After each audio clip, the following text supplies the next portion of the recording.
And here we are tonight for this talk on sex and faith, which often the time leave people, a little confused or in a sense of guilty or...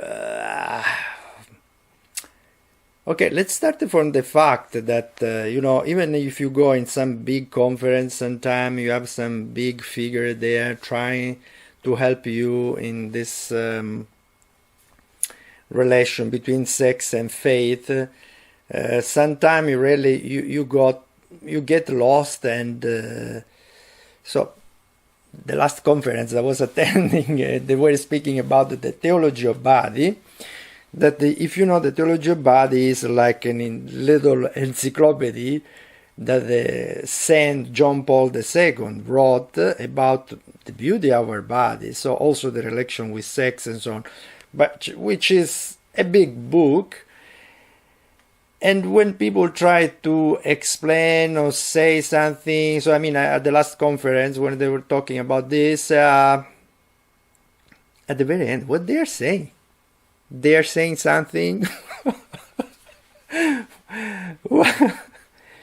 don't know, maybe sometimes people are afraid to say too much, going out of the tradition of the church, or maybe to overstep, or maybe they are not sure. I don't know. Anyway, we are not here for judge. But let's say when you think a teacher usually is the one, like Jesus say, I let you know the truth, and the truth make you free. So let's try to learn something from the truth, so to be free also from guilty and other things that are blocking our mind, our heart, our relation with God too. So let's start from Sigmund Freud, the father of the psychology or the psychoanalysis. As you know, he was an atheist. So let's start from an atheist starting point of view. And I remember when I was around 15 years old, I was in the thing of God more and more. I started to fall in love with the Lord. So some of my friends was afraid of that. You say, the church is saying many fake things. Just read something else. So they give to me this book on Freud and this introduction to psychoanalysis and things like that. And I was... I don't know, because maybe I was too young. 15, you start to be not that young. But I say, this man is crazy, because he was like explaining everything moving in the world. So in our mind, all our evolution through the starting point of the sex. So there were some blasphemy part there from other author on psychology. I don't know what this guy was saying, Actually, the book of the Gospel of John were supposed to start in a different way. So instead, saying at the beginning was the Word was with God, the Word was God. They say, at the beginning they were the genital organs. And from this come out everything. So I was thinking, these people, they are crazy. How everything is moving and passing through sex. Anyway, so I was a little, not in agreement with Freud, this psychoanalysis, psychology. Anyway, but as you know, when I enter in the Jesuit, so you need to study philosophy. In my years of studying philosophy, you need to take also some course of psychology and introduction to psychoanalysis. So I spent some time, I did some course on the Faculty of Psychology de Padova, where was, mamma mia, so many people that they need to rent a movie theater to have a lesson for the first year students. Anyway, and then again, I was surprised when I started the psychoanalysis again. That everything, like the starting point, the evolution, the understanding of the children, how they grow up, is like through our relation with sex. So he say, so when they're very young, okay, the nourishment through the breast give them some satisfaction. When they are detached from this, the first delusion of life, disillusion, and what do you say? And say, the age between. I was reading just in this day again because I say. Anyway, so the second phase is when from between the age of 2-3 years old, when the little guy, sometimes they are thinking that they are losing their peanuts. Really? At 3 years old, you may be afraid of this, and this helps them to grow. Oh, say about the female, they may think that something got broken their genital organ. Once again, I don't know, if you have children of that age, ask them if they are dreaming about losing their peanuts or they're afraid of losing their peanuts. I mean, I don't know. So since the time I studied philosophy, I saw that there's so many crazy philosophy or ideas about the evolution, the world, God, this immobile,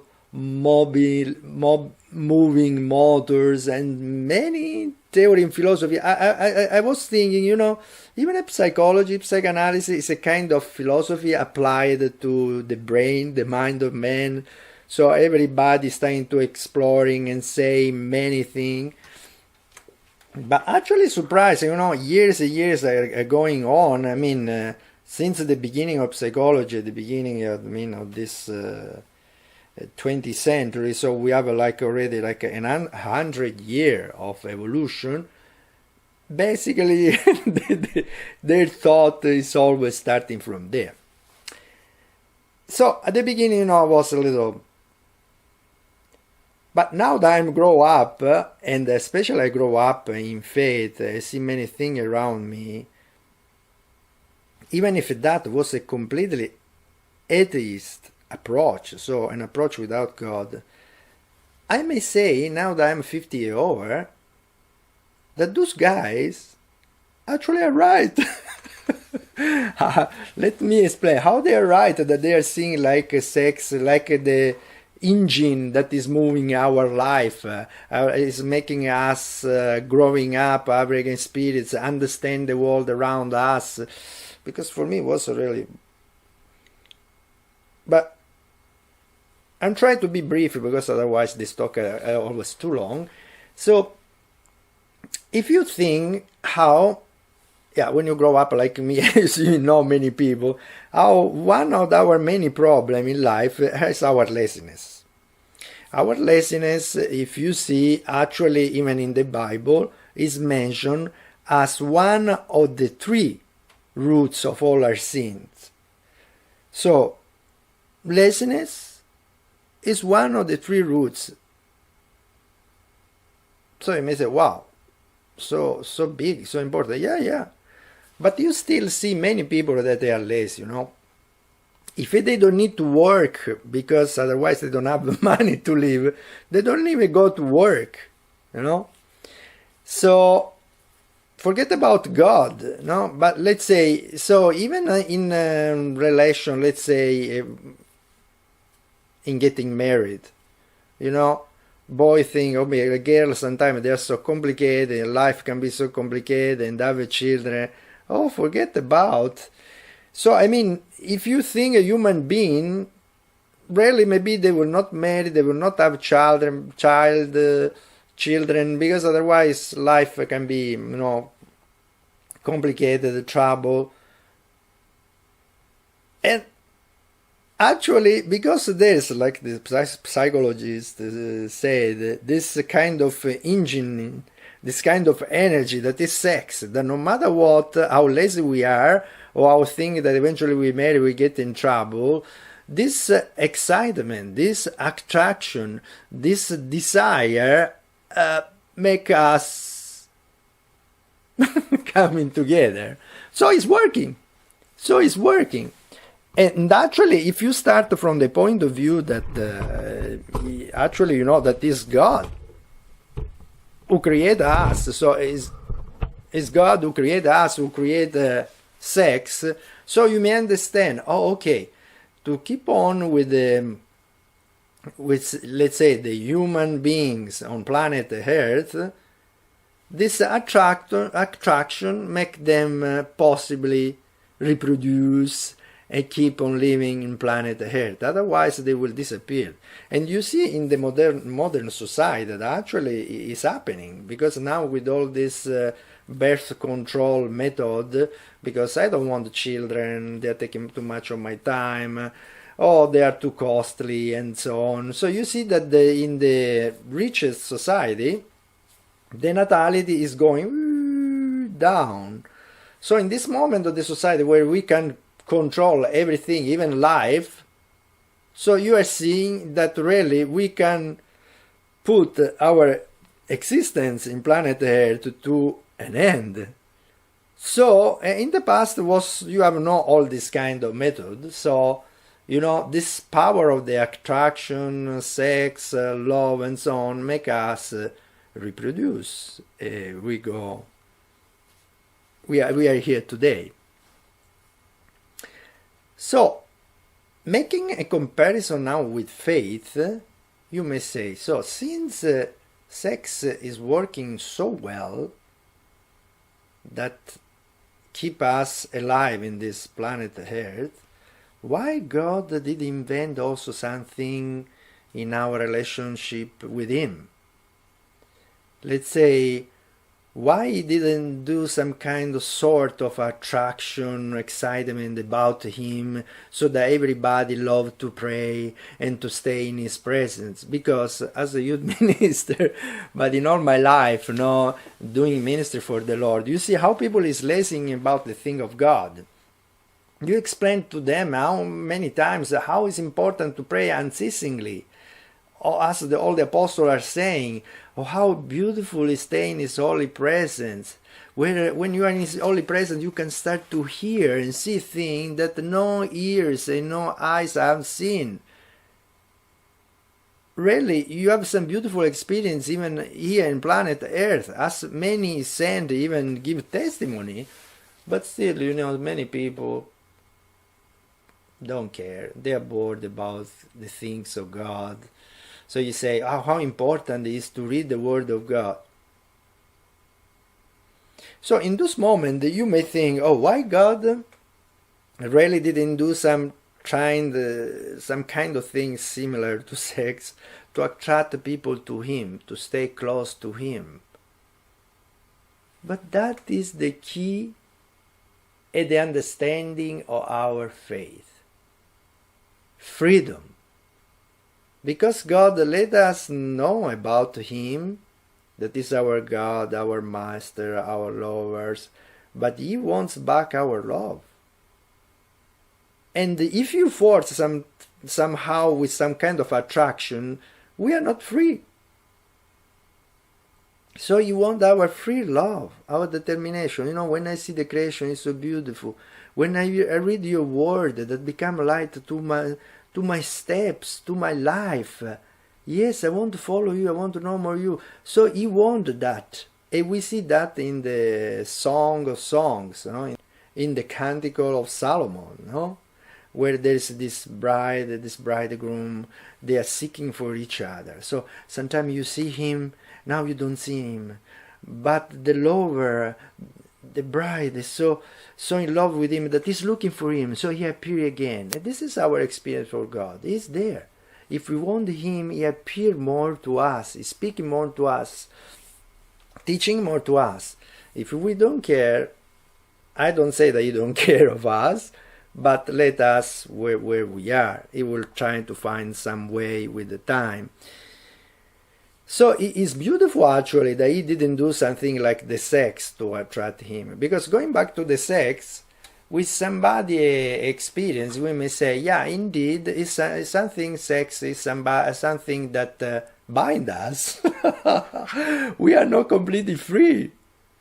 because say, I don't want to get married because I will have so many trouble in the future. But since it's so exciting, see some beautiful girl and thinking on sex and so on, at the very end, I go. Or maybe it's binding because many people is keep on watching pornography and so on. Why I cannot detach it for this kind of things? So, oops. Sex is good in the sense that God created. So if He created him, everything that is did are good. So what is the problem when we are bounded? So like people really that stuck there. Okay, so let's go step by step. So for example, in the 10 Commandments, you will see at the 9 Commandments say, okay, don't desire the woman of other or for your neighbor.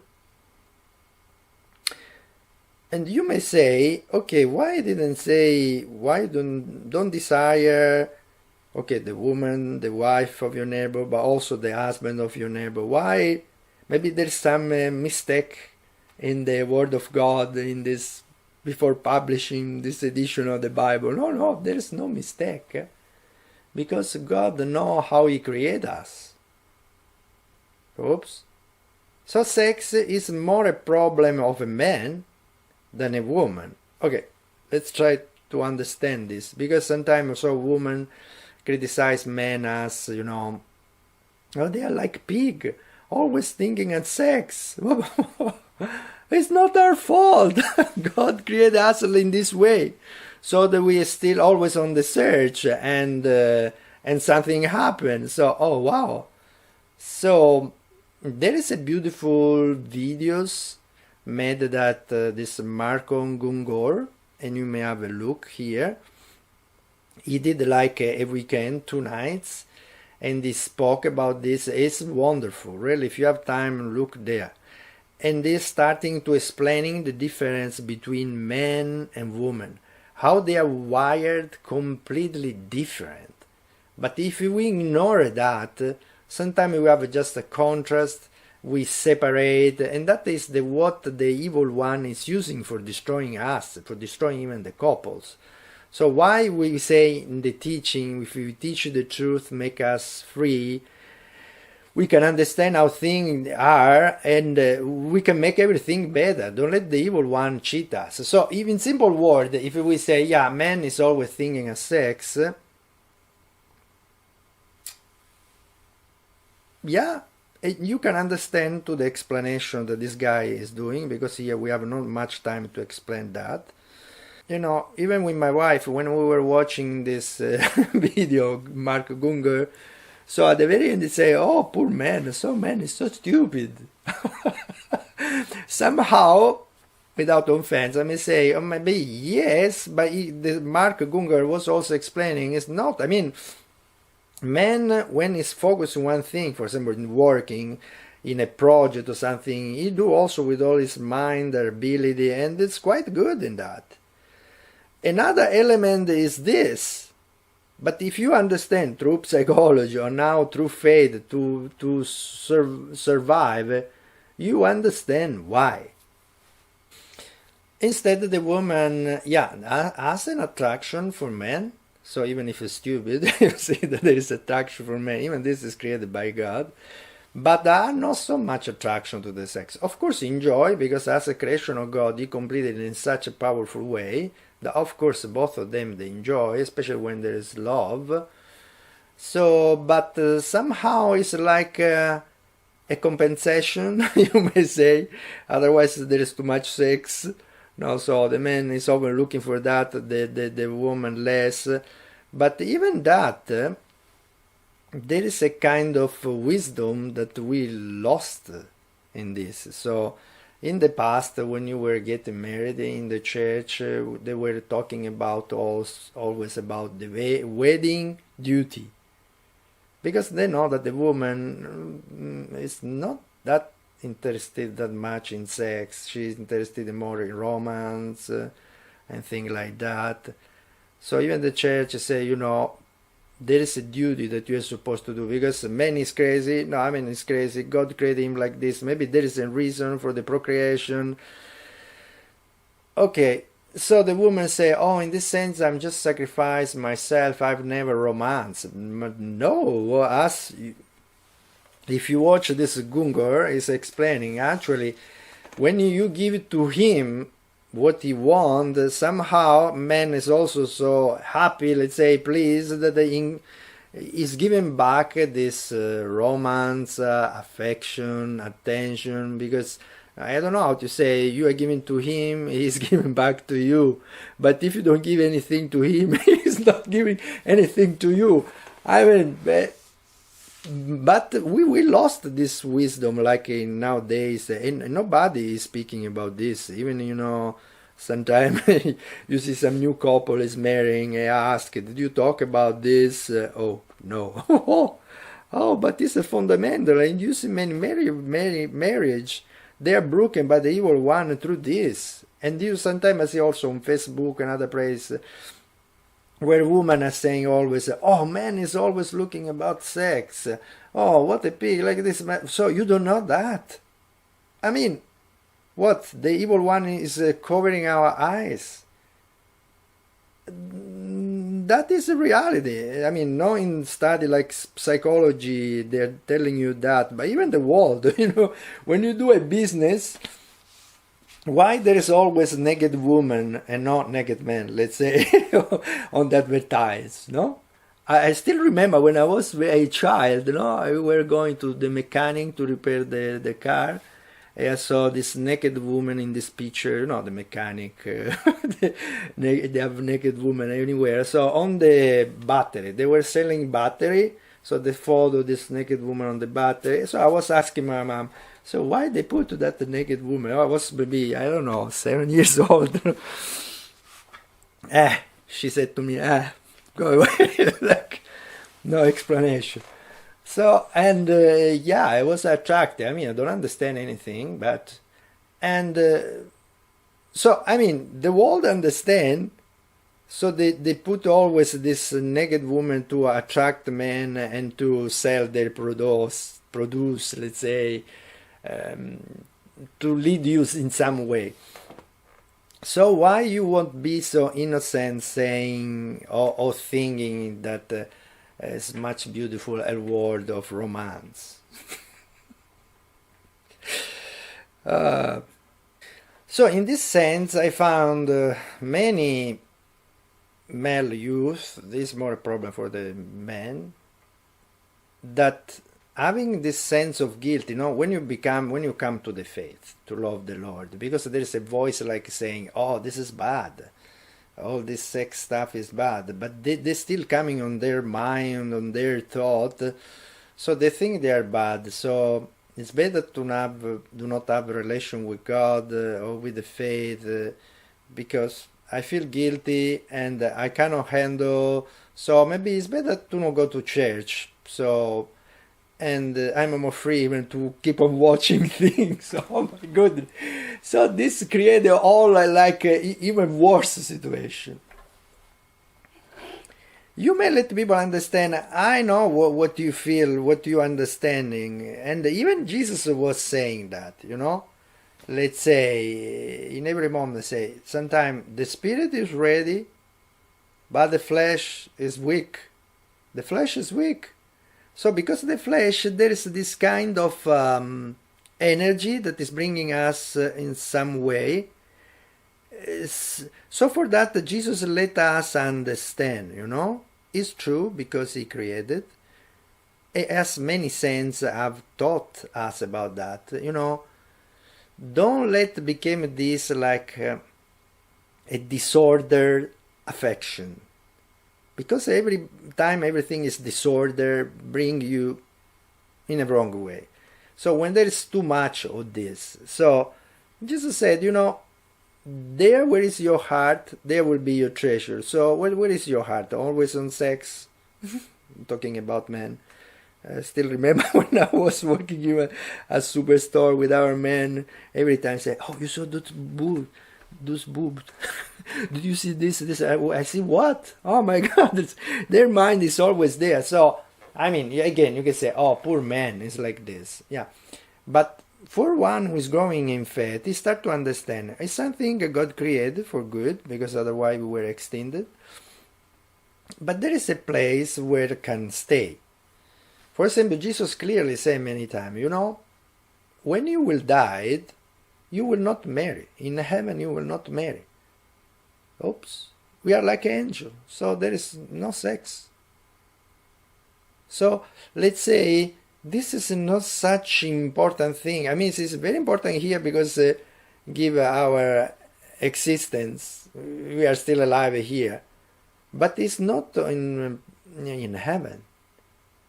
So Jesus was keep on teaching, there is men who are being made eunuch by other men, the men working in the courts, so the king were making them eunuch, so no possibility of doing anything.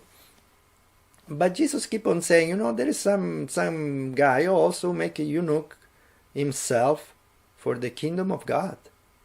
There is that moment where you start, I don't want to say use your brain, because as sex energy, let's call this sex energy, let everything keeping alive in this world, like even for the animals. But let's say, it actually is a good example. Don't keep on staying on only an animal level, which is good, is nice, is attractive and so on, but there is more. There's something even more celestial, heaven. Okay. But even that, if you keep on reading the letter of the apostles, there were people struggling with sex instead of following God with all their heart, mind. So the apostle will say, okay, if you're burning, man, it's better that you get married instead of messed up all around. So you see, in the past, in the church, we have a married priest until the Middle Age. So until the 12th century. After that, the Catholic Church decided, no more.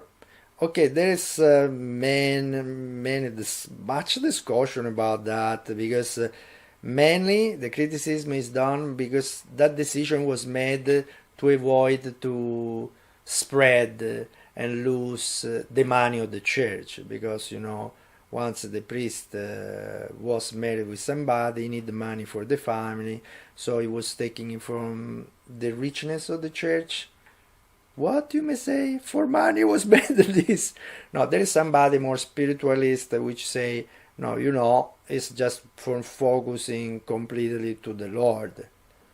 Yeah, but what? Look at the Orthodox. Until now, they are keeping on because they didn't have this, let's say, this decision made in Middle Age. They keep on as the beginning. So they still have married priest and not married priest. They divide like, let's say, monk, or in our case, we can say, religious congregation. So if you decide really your heart is completely for the Lord, you enter in a religious congregation working for the Lord with a community, or as a monk, you only for the Lord, that's fill your heart, beautiful. So you don't even look for getting married.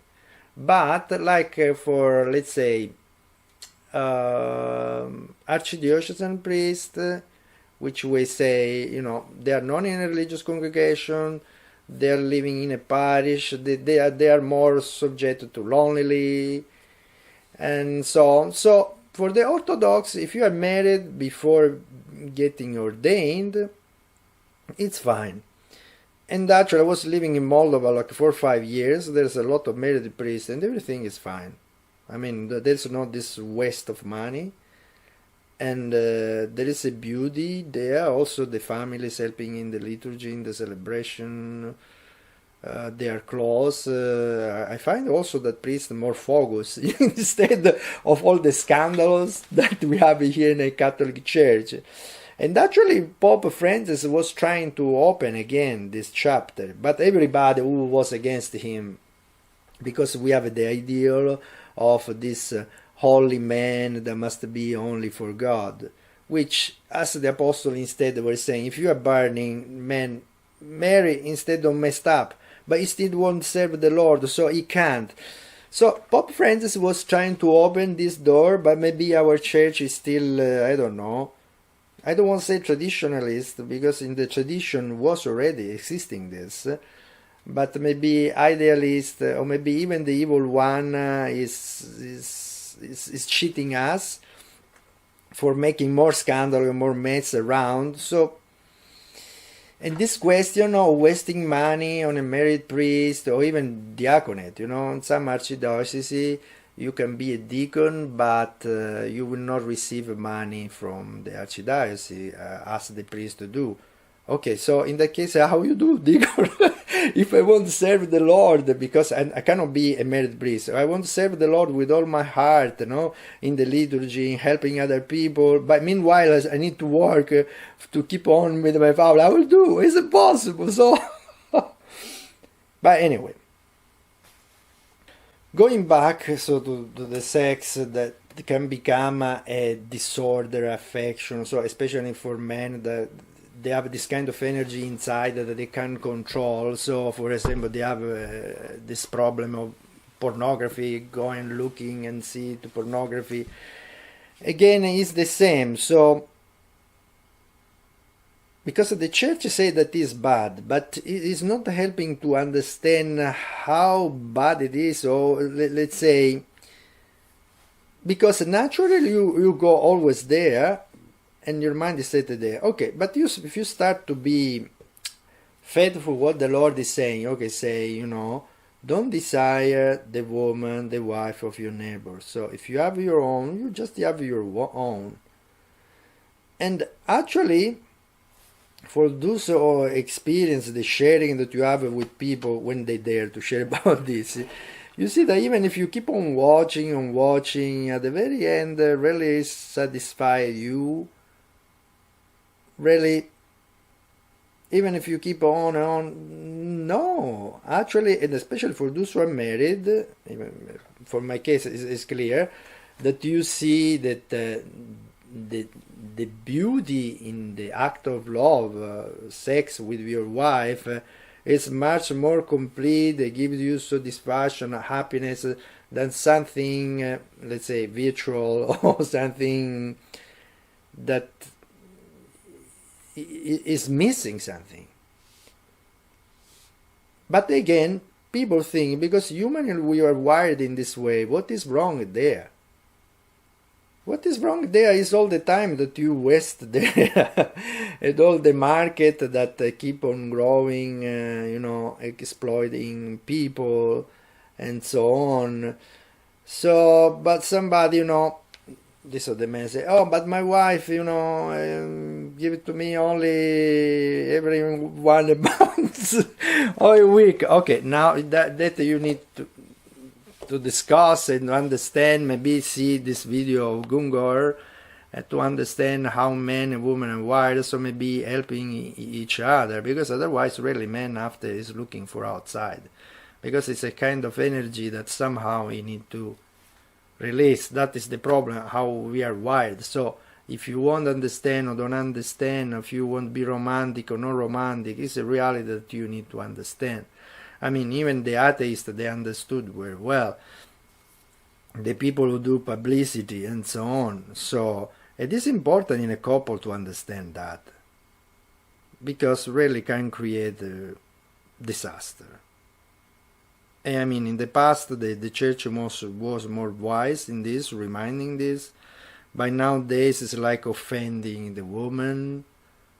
Like you feel, oh, but it's not. It's different.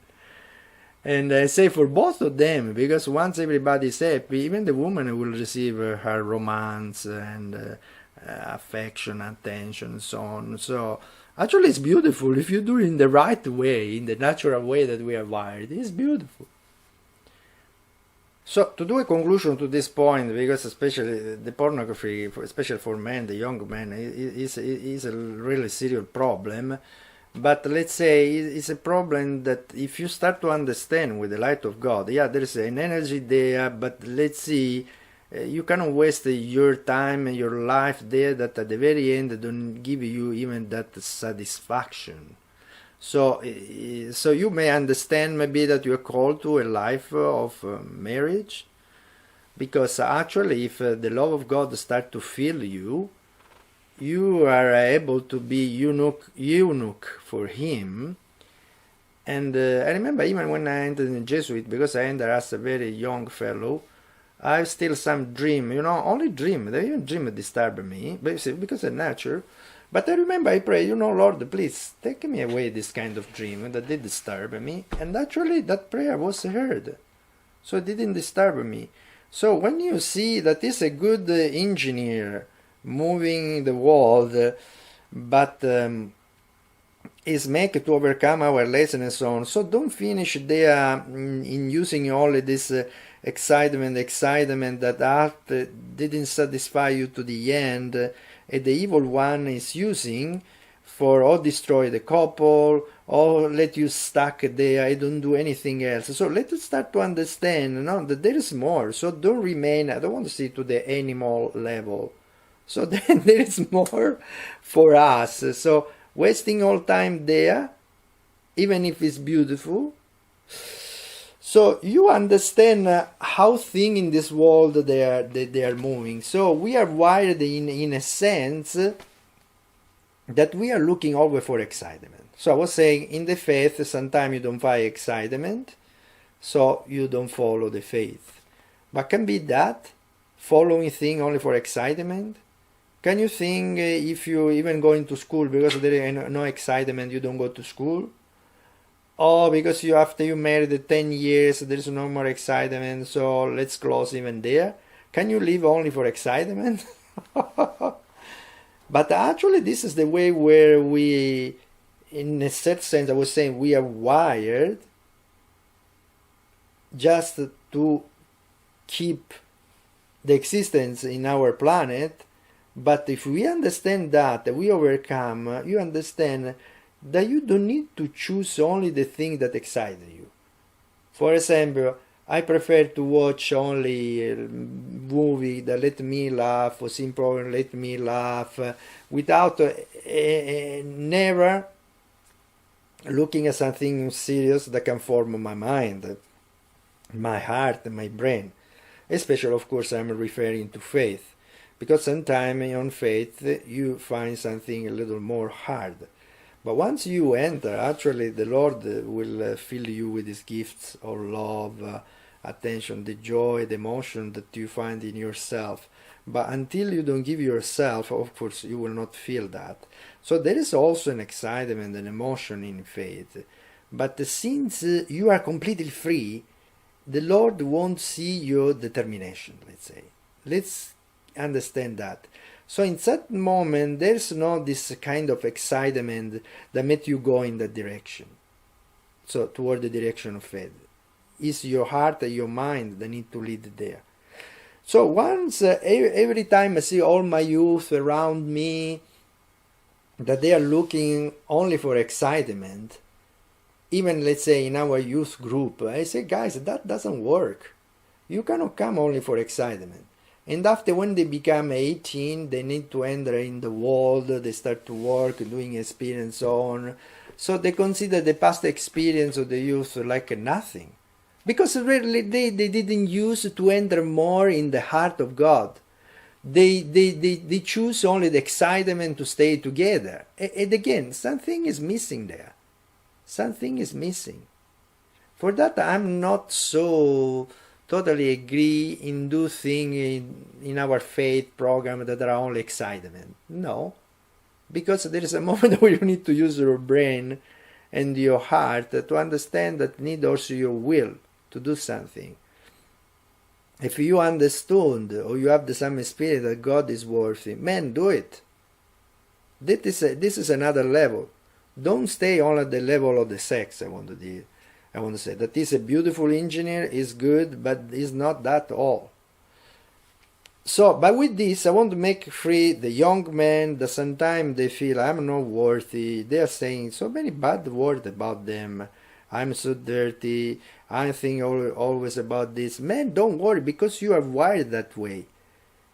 It's the process how you live that and how you detach from that you start to understand that this is a good thing, but there are time or moment or leave it in a plenty way. So I don't be, let's say, bounded by this forever, like the evil one want to do it. There is other beautiful and deeper thing that we need to go with our own steps, feet, you know.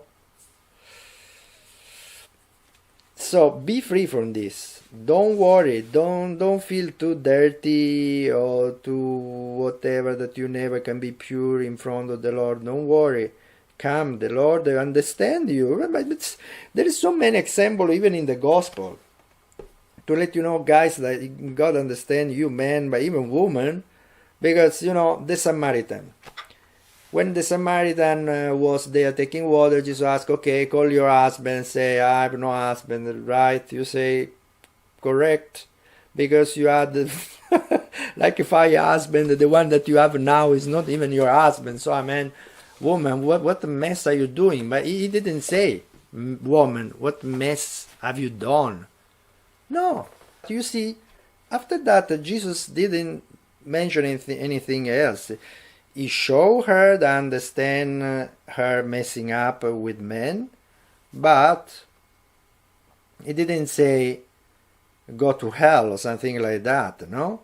Say, anyway, go to call your husband, take of this living water. So there is somehow not, how do you say, a condemnation, exclusion of the sinner from the kingdom of God. He came from the sinner to help them, saying, he created sex, but if you use in the wrong way, can become some bandage, or can destroy marriage, or can destroy your brain. But if you use well, it's wonderful. So he didn't did any accusation to her. He just say, okay, you're right, as far you understand that. But if you remember, one even more clear, when they brought that adulterer, the woman that was caught in adultery, so they say, oh, according our law, the adultery guys must be killed. And you remember Jesus what he said. Okay, so the one who is without sin,